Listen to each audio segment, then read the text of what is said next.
La croix est l'unique puissance de Dieu pour le salut des âmes. Quoi d'extraordinaire à ce que l'ennemi la haïsse et n'épargne aucun effort pour annihiler son message, pour empêcher que ce message soit compris et que les chrétiens en saisissent toute la portée, toute la puissance. Au jour du Christ, lorsque le Seigneur foulait le sol de la Palestine, Satan s'est constamment employé à essayer de détourner le Fils de Dieu du chemin de la croix. Il connaissait les prophéties d'Ésaïe et savait qu'elles annonçaient la victoire de l'homme de douleur, parce qu'il livre sa vie à la mort. Aussi déploya-t-il toute son habileté pour détourner le Fils de Dieu du chemin du calvaire. Au désert, Satan lui offrit tous les royaumes du monde et leur gloire, la royauté sans le sacrifice, s'il voulait seulement reconnaître sa domination et se prosterner devant lui. Mais le Christ refusa en disant, il est écrit, tu adoreras le Seigneur ton Dieu et tu le serviras lui seul. D'une volonté inébranlable, il se détourna de cette gloire, de cette couronne, pour marcher vers la croix. Plus tard, Satan revient à la charge en se servant de Pierre. Alors que le Christ annonçait ses souffrances et sa mort prochaine, Pierre proteste, conseillant au Seigneur de sauver sa vie.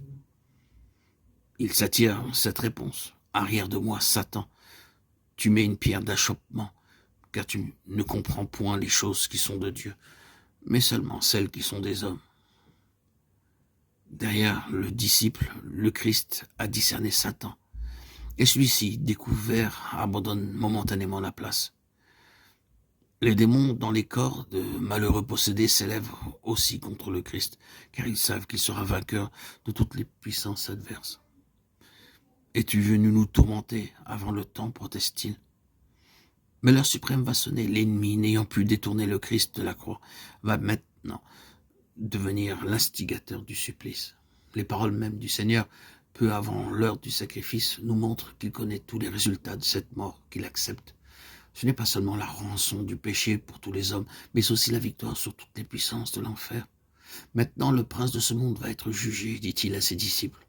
Et lorsque j'aurai été élevé de la terre, j'attirerai tous les hommes à moi. Jean 12, 32.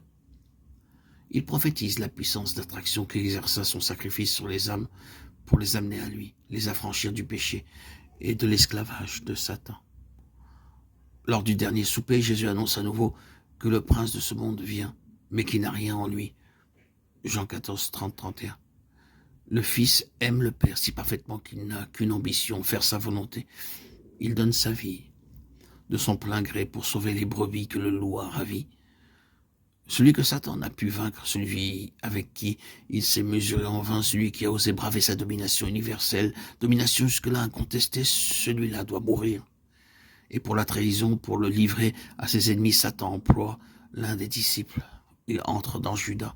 C'est à l'heure du souper, au moment où le disciple reçoit le pain des mains du Christ, que le diable met en son cœur l'horrible pensée qu'il est solennel de savoir que Satan a besoin d'hommes et de femmes pour mener à bien ses desseins infernaux, qu'il est solennel et redoutable de penser qu'il cherche l'entrée de nos cœurs par de subtiles tentations ou déguisements, en recourant parfois à des voies amies ou à des choses qui ont l'apparence du bien, et que d'autre part le Saint-Esprit sollicite aussi l'entrée de nos cœurs et de nos vies pour nous amener à faire la volonté de Dieu.